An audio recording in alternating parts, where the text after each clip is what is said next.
রাসূলুল্লাহ সাল্লাল্লাহু আলাইহি ওয়াসাল্লামের ব্যক্তি জীবনের হাসি। এই হাদিসগুলো হয়তো আপনাদের জানা নেই, তবে খুব মজার হাদিসগুলো, খুব মজার। আমরা তো জীবনে হাসি, বিভিন্ন ভাবে হাসি আমরা। তো আমাদের হাসি আর নবীর হাসি কেমন ছিল, পার্থক্যটা কতটা? কিছু কিছু মহিলা আমাদের ঘরে আছে, দেখবেন হাসি দেয়, এমন হাসি দেয় রাস্তা থেকে শোনা যায়, তাই না দাদি? না, এই হাসি হাসা যাবে না, বিলকুল হারাম। নবীজি বলেন যে ব্যক্তি মিথ্যা কথা বলে মানুষকে হাসায়, নবী বলেন কদ হালাকতু, সে ধ্বংস, সে ধ্বংস। অনেক চায়ের দোকানে অনেক বাবাজি আছে, এমন এমন গোপাল ভাড়ের গল্প বলে, যেই গল্প শুনে আর মানুষ হাসে।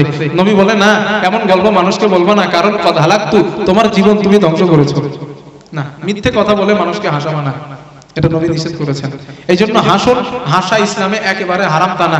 আপনি হাসি দেন যেন ওই হাসিটা আপনার অট্ট হাসির পর্যায়ে না যায়, তামাসসুম হাসির পর্যায়ে থাকলে ওই হাসি বিলকুল জায়েজ আছে। এবার আসেন আমরা কিছু হাদিস শুনি যে আমার নবী কেমন হাসতেন।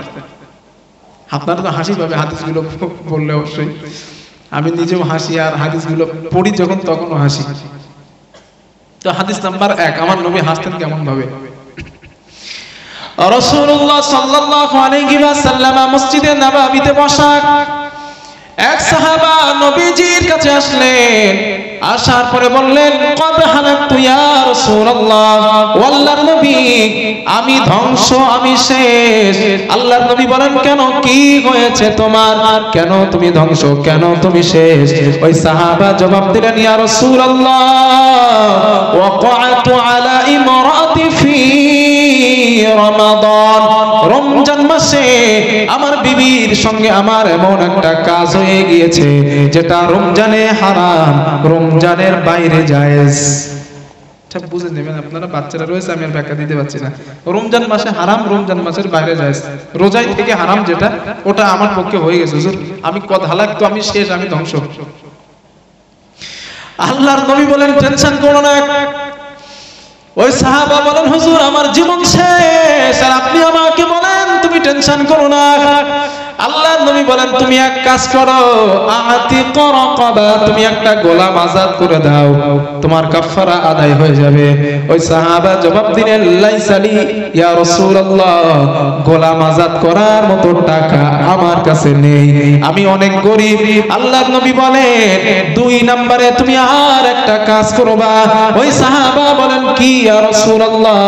আল্লাহ নবী বলেন সুম শাহরাইনি মুতাতাবিআইন, তুমি একটানা 7টা রোজা রাখবা, তোমার কাফারা আদায় হয়ে যাবে।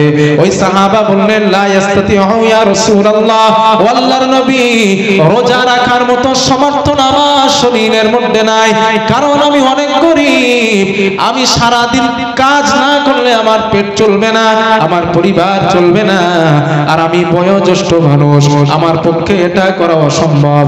আল্লাহর নবী বলেন তাহলে 3 নম্বরে তুমি এক কাজ করবা। আল্লাহর নবী বলেন আতঈম 60 মিসকিনা, তুমি 60 জন মিসকিনকে খাওয়াও। এই কাফারা 60 জন মিসকিনকে যদি খাওয়াতে পারো, তোমার কাফারাটা আদায় হয়ে যাবে।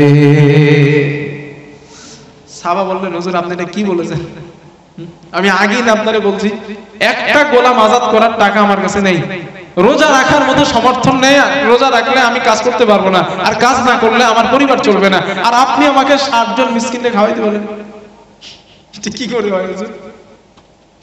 ঠিক এমন অবস্থায় হাদিস আসছে হাত্তা উতিয়া বিত্তামাস, এক ঝুড়ি খেজুর নবীজির কাছে এসেছে। হাদিসে আসছে আল মিতাল, আল মিতাল, মিতাল শব্দের অর্থ এখানে ঝুড়ি। এক ঝুড়ি খেজুর নবীর কাছে হাদিয়া এসেছে। নবীজি ঝুড়িটা নিয়ে বললেন আইনা সায়েল, ওই লোকটা কই যে আমার কাছে একটু আগেই বলছিল যে আমি ফকির গোলাম আযাদ করতে পারবো না, ফকির খাওয়াতে, মিসকিন খাওয়াতে পারবো না, রোজাও রাখতে পারবো না, ওই লোকটা কই? সাহাবাটা হাত তুলেছে হুজুর আমি এই তো। আল্লাহর নবী বললেন এদিকে আসো। সাহাবাটা আসছে, আসার পরে খেজুরের ঝুড়িটা নবী ওর হাতে দিলেন, হাতে দিয়ে বললেন এই খেজুরগুলো নাও, তাসাদদাক বিহা, খেজুরগুলো তোমার, এই খেজুরগুলো নিয়ে যাও, নিয়ে গিয়ে এই খেজুরগুলো তুমি সদকা করে দিবা। সাহাবাটা কি বলে দেখেন। আল্লাহর নবী বলেন সাহাবা, ওই সাহাবা বলেন ইয়া রাসূলুল্লাহ আলা নাফখারা মিন্নি, হুজুর খেজুরগুলো আমার থেকে গরীব কাউকে কি সদকা করব? আমার থেকে গরীব কি কাউকে দেব? নবীজি বলেন হ্যাঁ তোমার থেকে গরীব তো কাউরেই দিবা। ওই সাহাবা জবাব দিলেন ওয়াল্লাহি মা বাইনা লামাতাইহা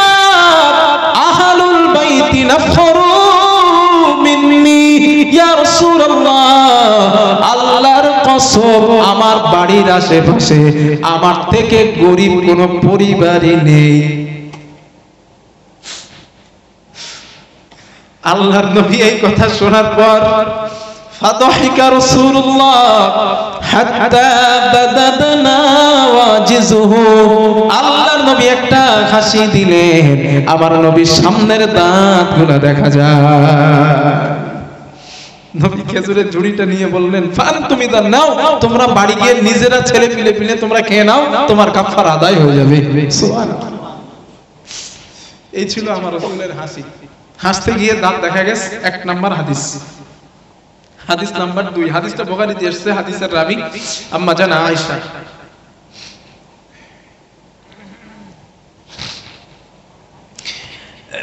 عن عائشة صديقة رضي الله تعالى عنها قالت أما جانا عائشة صديقة رضي الله تعالى عنها برننا أما جانا عائشة بلن قدم رسول الله صلى الله عليه وسلم من أرض الخيبر أو غزوة তাবুকা।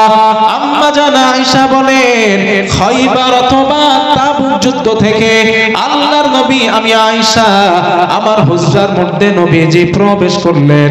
আল্লাহর নবী আসার পর নবীজি দেখেন একটা ত্বকের পাশে মানে জানালার পাশে একটা পর্দা ঝোলানো। আল্লাহর নবী চিন্তা করলেন ঘরের মধ্যে পর্দা, না জানি পর্দার মধ্যে কি আছে। আল্লাহর নবী চিন্তা করা শুরু করলেন। এমন অবস্থায় ফাহাব্বাত রিহুন একটা বাতাস আসছে। ফাকাশাফাত নাহিয়াতুস সিদরি আন বানাতিল্লি আয়েশা লুআব, ওই বাতাসে আম্মা জানা আয়েশা সিদ্দিকা রাদিয়াল্লাহু আনহার টাঙানো পর্দাটা সরে যায় এবং ওই পর্দার আড়ালে দেখেন নবী তাকায়া দেখেন আম্মা জান আয়েশা সিদ্দিকার খেলনা দেখা যায়। পুতুল, যে বাচ্চাগুলোরে নিয়ে খেলা করে ওই পুতুল। তো আল্লাহর নবী এটা দেখার পরে আয়েশাকে বলেন আয়েশা এইগুলা কি? আম্মা জান আয়েশা বলেন ইয়া রাসূলুল্লাহ হুন্না বানাতি, হুজুর এইগুলা আমার মেয়ে। ছোট মানুষ তো ছোট, হুজুর এইগুলা আমার মেয়ে, পুতুল মেয়ে। আল্লাহর নবী দেখেন মেয়ে তো ঠিক আছে, কিন্তু খরাসুল লাহু জানাহান, ওই মেয়েগুলার মাঝে একটা ঘোড়া, ওই ঘোড়ার আবার 2টা ডানাওয়াজ। ঘোড়া আবার ডানাওয়াজ তৈরি করেছে আম্মা জান আয়েশা, নিজে তৈরি করেছে ঘোড়া আবার ডানা।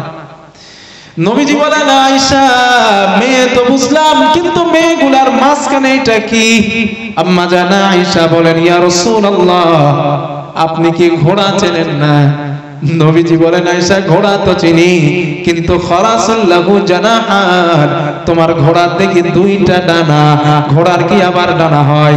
আম্মা জানা আয়েশা বলেন ইয়া রাসূলুল্লাহ ইন্না লিল্লাহ ওয়া মা আলিমতা আন্না লিসুলাইমানা খাইলান লাহা আজনিহা।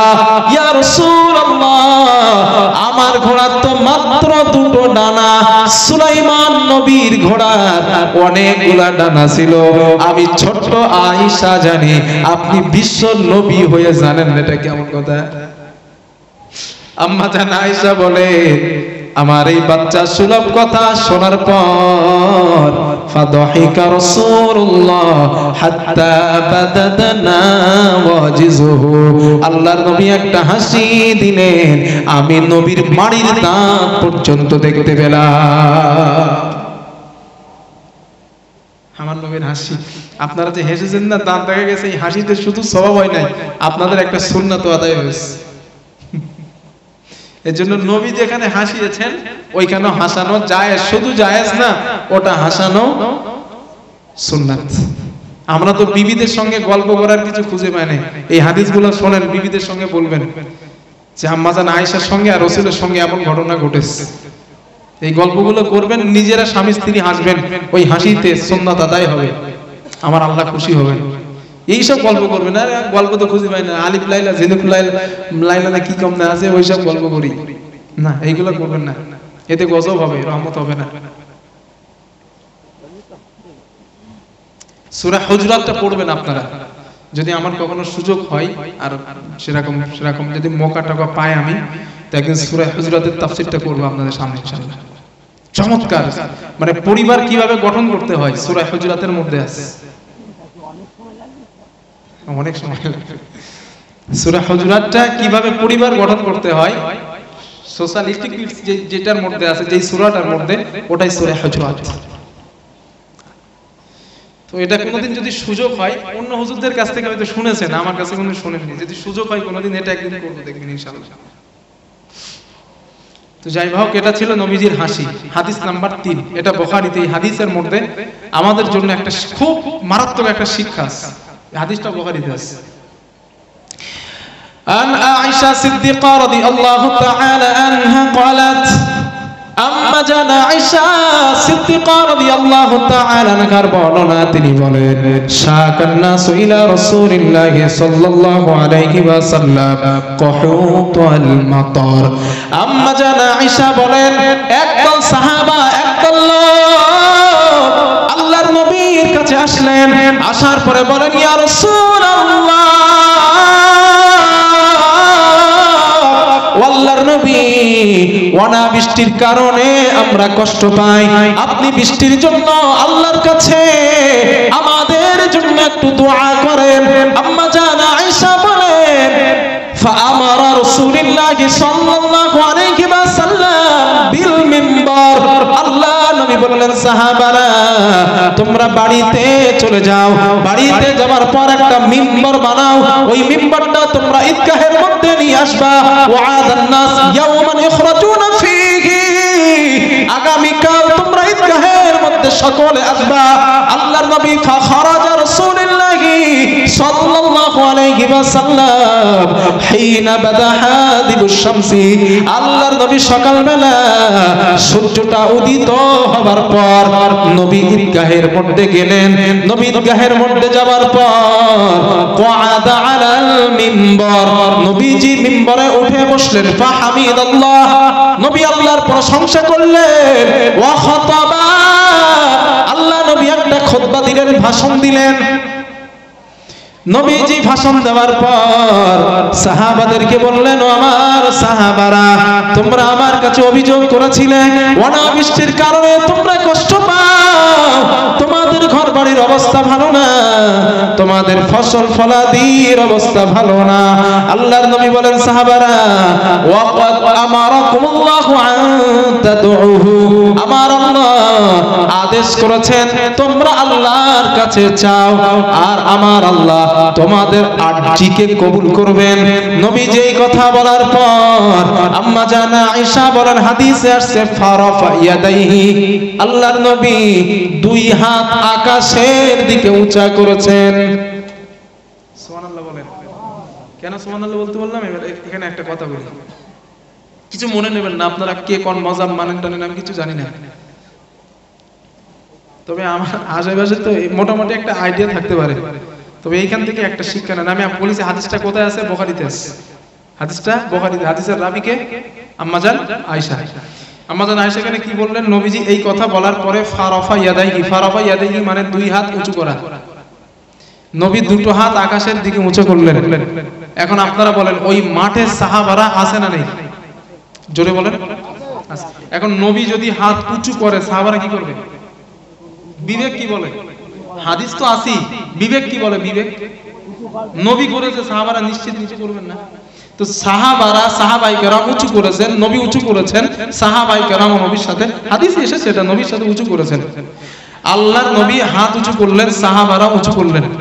এটারই নাম তো সম্মিলিত মোনাজাত। এটার নাম কি? তো এইটা তো বুখারীর হাদিস, এটা দেখতে পায় না কেউ? এই দোয়া নিয়ে আমাদের সমাজের ঠেলাঠেলি আছে না নেই? এটা তো বুখারীর হাদিস। হ্যাঁ, আপনারা নামার পরে বলেন, আমি হাদিস দেখিয়ে দিচ্ছি। আমার টোটাল যে কটা হাদিস বলছি আমার সব নকল করবেন আলহামদুলিল্লাহ। আপনারা জিজ্ঞাসা করলে 2 মিনিট সময় নেব, আমি দেখিয়ে দেব। এই জন্য আমি বলছি তো এইখান থেকে একটা শিক্ষা, এটা বুখারীতে আছে। আর হাদিসের সনদ একদম চুল পরিমাণ দুর্বল না, পুরো হাসান পর্যায়ের হাদিস। হাদিসের রাবী আম্মা জান আয়েশা। তো যাই হোক, এখানে আর কথা বলবো না, অনেক কথা ছিল। বেশি যদি থাকি আগামী এই যে এই বছর চলে গেছে, আগামী বছর আমি একটা সাবজেক্ট বানিয়েছি, খুব কষ্ট হয়েছে, তবে আমার লেখা হাদিস কমপ্লিট, এবার মুখস্থ টোটাল কমপ্লিট করতে পারিনি, তবে বেঁচে থাকলে আগামী বছরে আমি কেন নাভির নিচে হাত বাঁধি, আপনি কেন বুকের উপরে বাঁধেন, ওইটা আমার প্রশ্ন না। আমি নিজে কেন নাভির নিচে হাত বাঁধি, 14টা হাদিস আমি এক জায়গায় করেছি। আমি কেন ইমামের পিছনে সূরা ফাতিহা পড়ি না, আমি পড়ি না, 27টা হাদিস আমি এক জায়গায় করেছি। আমি কেন নামাজের পরে দোয়া করি হাত উঁচু করে, 7টা হাদিস আমি এক জায়গায় করেছি। আর যেই কটা হাদিস আমি মাহফিলে বলি প্রত্যেকটা হাদিসের সনদ সহিহ। আমি দুর্বল সনদের হাদিস কখনো মাহফিলে বলি না, আমি ওভার কনফিডেন্স নিয়ে বলছি। আমি দুর্বল সনদের কোনো হাদিস আমি মাহফিলে বলি না, যেটা আমি 100% সিউরিটি আমার কাছে, ওই সনদের হাদিসটা আমি মাহফিলে বলি, কারণ মাহফিলে হাজার পথের মানুষ থাকে, এই জন্য আমি বলি না।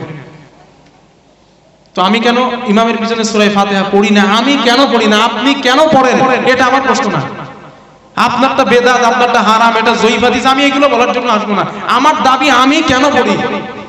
আমার যেই ছেলেগুলো আজ নাভির নিচে হাত বাঁধতো, ওই ছেলেগুলো মোবাইলে বক্তব্য শুনে আজ বুকের উপরে হাত বাঁধে কেন? তার ধারণা হুজুর হাদিস নাম্বার দিয়ে বলেছে মানে হুজুর এটাই সঠিক। আমার ইমাম সাহেব হুজুর আমাকে তো বলে নাই কোনোদিন নাভির নিচে হাত বাঁধার এত নাম্বার হাদিস আছে। ও ভাই, একটা দুইটা না, 27টা হাদিস আছে আমার কাছে, আলহামদুলিল্লাহ। একটা দুইটা না, 27টা হাদিস আছে আমার কাছে, নাভির নিচে হাত বাঁধার হাদিস সঠিক। হ্যাঁ, আমি বেঁচে থাকলে এবছর শুনতে পাবেন, এই যে সিজনটা আসছে বেঁচে থাকলে শুনতে পাবেন ইনশাআল্লাহ। এটা আমি 2 ঘন্টার একটা সাবজেক্ট বানিয়েছি কয়েকটা হাদিস দিয়ে, এই যেভাবে সিরিয়াল করে বলছি, এই সিরিয়াল করে বেঁচে থাকলে এই মানুষটার মুখ থেকে শুনতে পাবেন ইনশাআল্লাহ। এই সিদ্ধান্ত আমি নিয়েছি, তারপর যাই হবে যে কাফের টাফের যে যা বলে বলুন, তবে আমার দম নিয়ে আমি কথা বলবো, যে নিয়ে তা আছে, তবে বয়স অল্প বলে মেকুন করছি না, তবে করবো। হ্যাঁ, তবে এটাও সত্য, আমার বক্তব্য, আমার এই যে বক্তব্য এবছরের গত বছরের বক্তব্য, আমি নাম বলছি না, তারা আলিম, আমার এই বক্তব্যটা পুরো বই আকারে তারা লিখে ফেলেছে, আমার কাছে পিডিএফটাও তারা পাঠিয়েছে।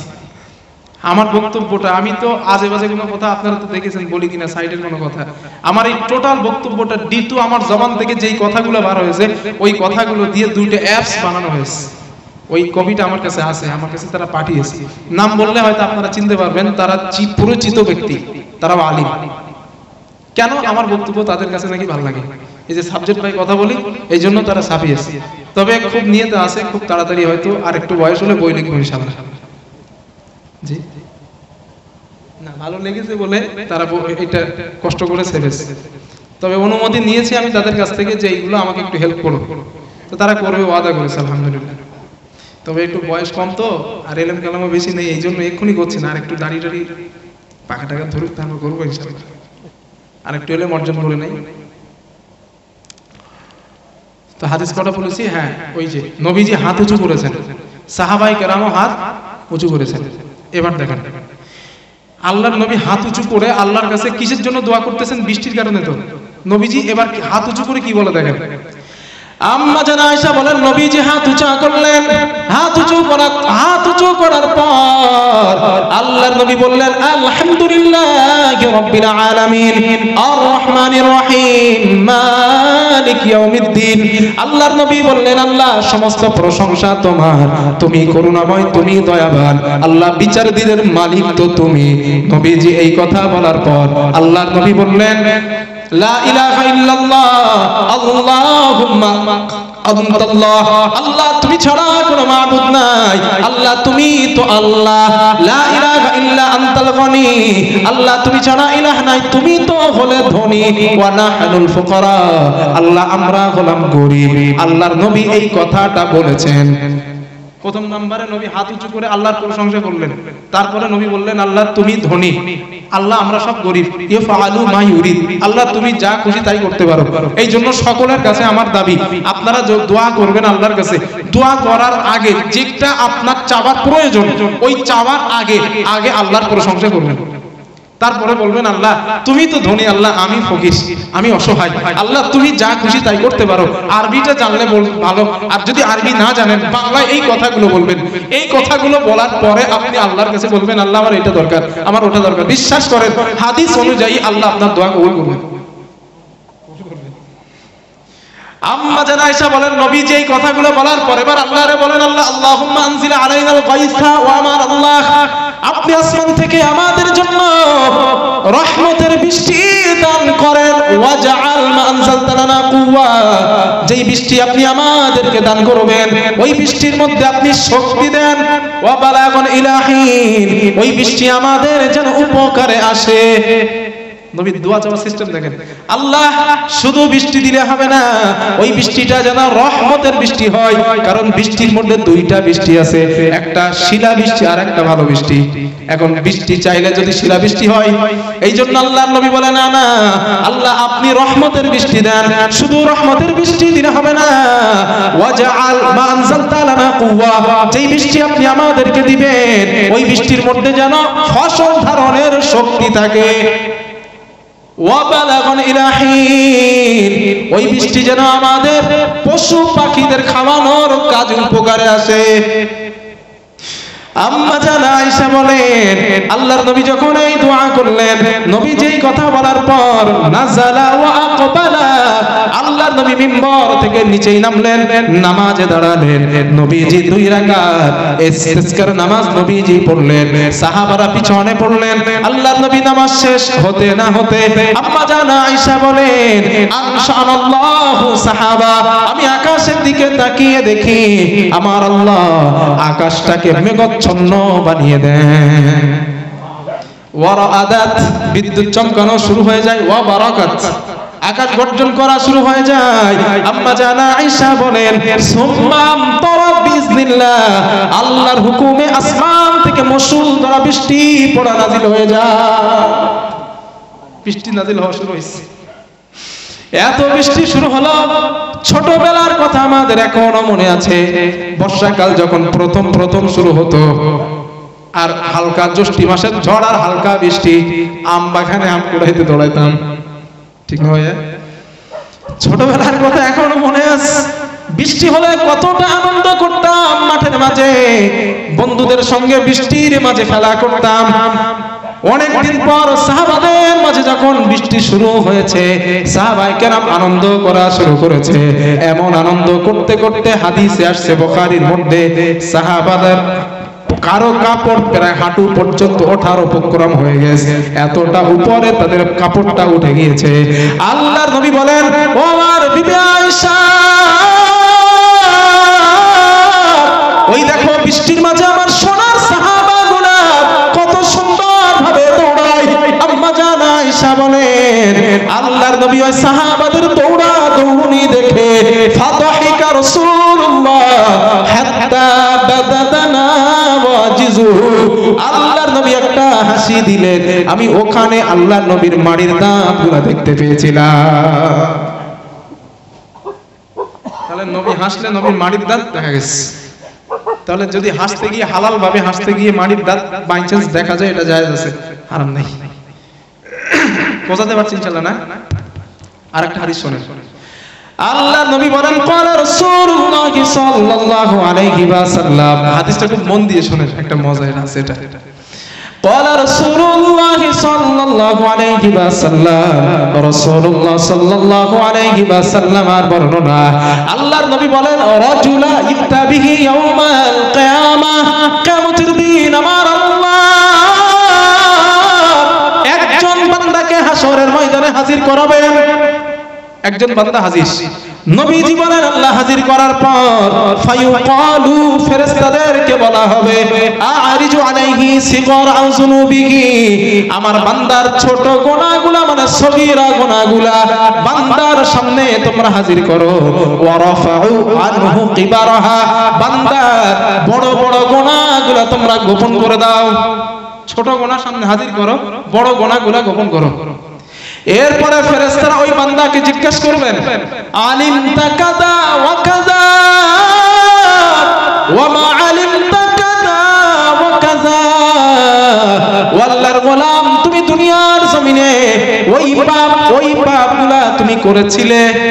আল্লাহ নবী বলেন অস্বীকার করার কোনো জায়গা নেই। বান্দা বলবে ক্বালু নাআম, হ্যাঁ আমি করে ফেলেছি, উপায় তো নেই।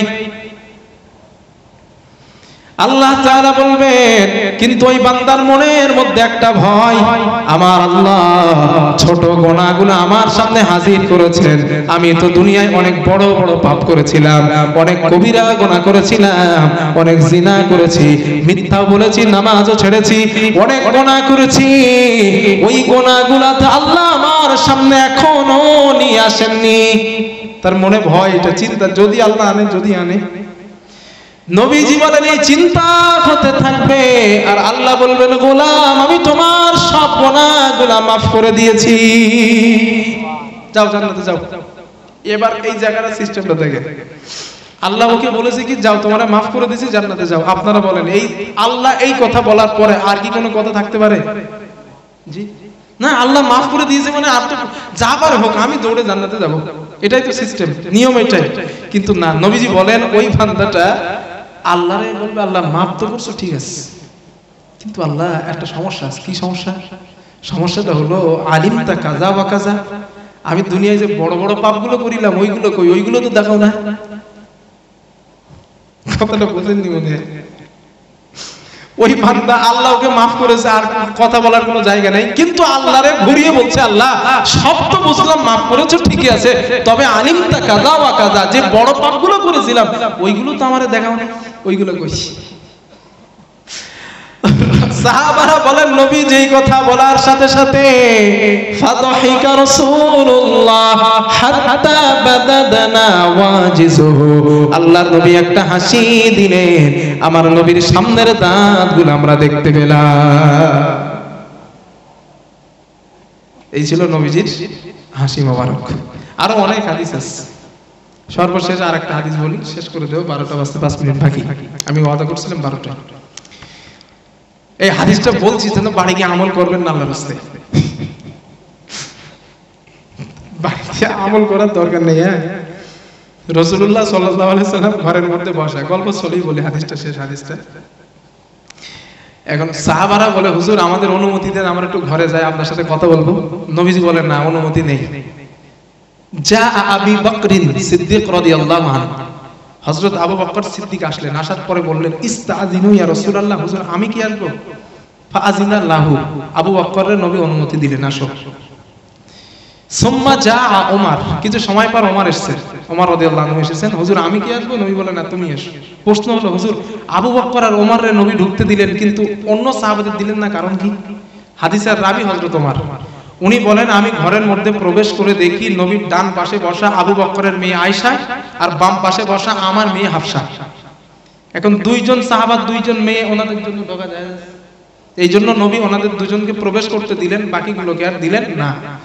এখন হযরত ওমর ঢুকে প্রবেশ করে দেখেন যে নবীর মনটা খুব খারাপ, খুব মলিন, কষ্ট যেন মুখের মধ্যে। হাদিসের মধ্যে আছে ওমর রাদিয়াল্লাহু তাআলা আনহু রাসূলুল্লাহর নবুয়তের মেজাজ বুঝতে পারতেন, নবী কেন রেগে গেছেন এইটা ওমর দেখলে বুঝতে পারতেন। দেখেন এই হাদিস তো তার প্রমাণ যে ওমর রাদিয়াল্লাহু আনহু নবীর মেজাজ বুঝতে পারতেন। ওমর রাদিয়াল্লাহু আনহু বলে না, আমি চিন্তা করলাম যে নবীজির একটু হাসানো দরকার, পরে জিজ্ঞাসা করব হুজুর আপনার মন খারাপের কারণ কি। এখন স্ত্রীটা পাশে বসা, নবীর স্ত্রী আবার দুইজন সাহাবার মেয়ে। রাসূলুল্লাহ সাল্লাল্লাহু আলাইহি সাল্লামকে ওমর গল্প শোনাচ্ছে, হুজুর একটা গল্প শোনেন। নবী বলে কি গল্প ওমর?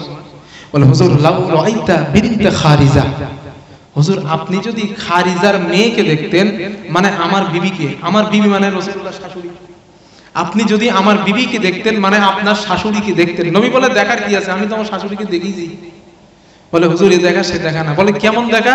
বলে হুজুর আপনি জানেন আমার বিবি আমার কাছে শুধু এটা চাই, এটা চাও, এটা দাও, ওটা দাও, সেইটা দাও, সেলাও, ছায়া দাও, ব্লাউজ দাও, শাড়ি, হাবি জাবি শুধু চাইতে আছে। রাসূলুল্লাহ বলছে তুমি কি করেছো আমার? বলে হুজুর ফারাজালতু আনাকা, আমি ওর গলার টুটিটা টিপে ধরেছি। হ্যাঁ হাদিস এটাই আছে, যখনই আমাকে বিরক্ত করে আমি কি গলার টুটিটা টিপে ধরেছি। না ভাই এই জন্য আগেই বলেছে হাদিসটা বাড়ি গিয়ে আমল করার দরকার নেই। গলা টুটিটা টিপে ধরিস। রাসূলুল্লাহ এই কথা শোনার সাথে সাথে ফাদহিকা রাসূলুল্লাহ হাত্তা বাদাদনা ওয়াজিসু, নবী ওমরের এই কথা শুনে হেসে ফেললেন, কারণ নবীর শাশুড়ির গলা টিপে ধরে শ্বশুর এই কথা নবীর সাথে জামাইয়ের সঙ্গে গল্প করে, কেমন ইন্টারেস্ট বলেন তো।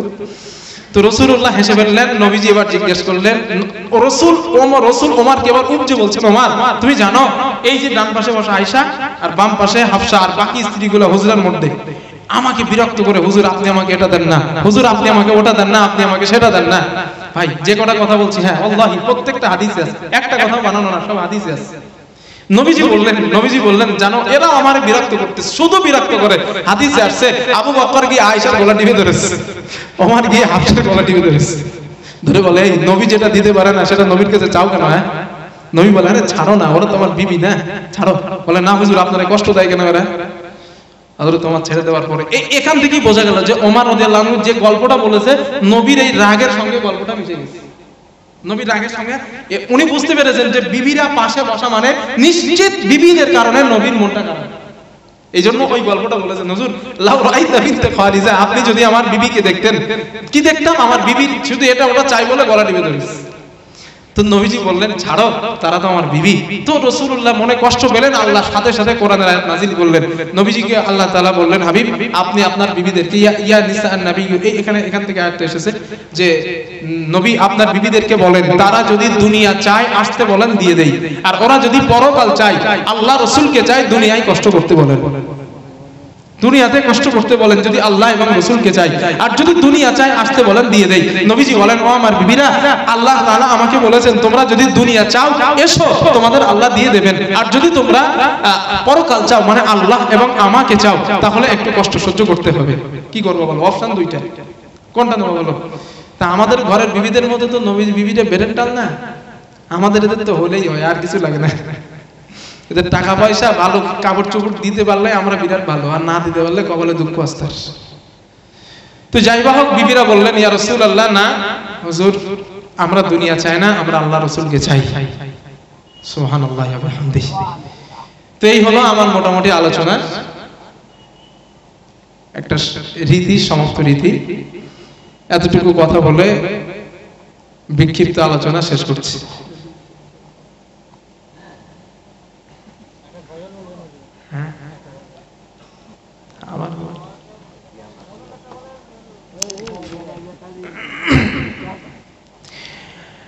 কে বুঝিবে এ দুঃখ আমার, ওগো মাবুদ তুমি ছাড়া কাকে শোনাই ব্যথা বিরহে, ওগো মাবুদ তুমি ছাড়া কে বুঝিবে হে দুঃখ আমার, ওগো মাবুদ তুমি ছাড়া কাকে শোনাই ব্যথা বিরহে, ওগো মাবুদ তুমি ছাড়া কেটে যায়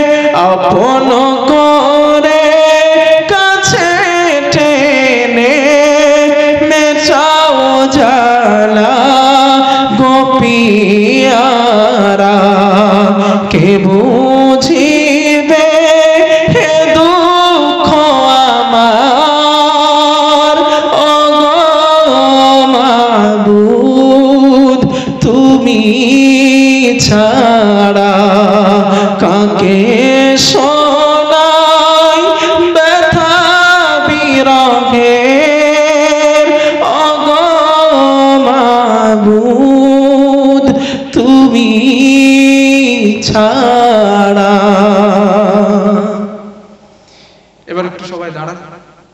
একটু নবীর সামনে সালাত ও সালাম করো।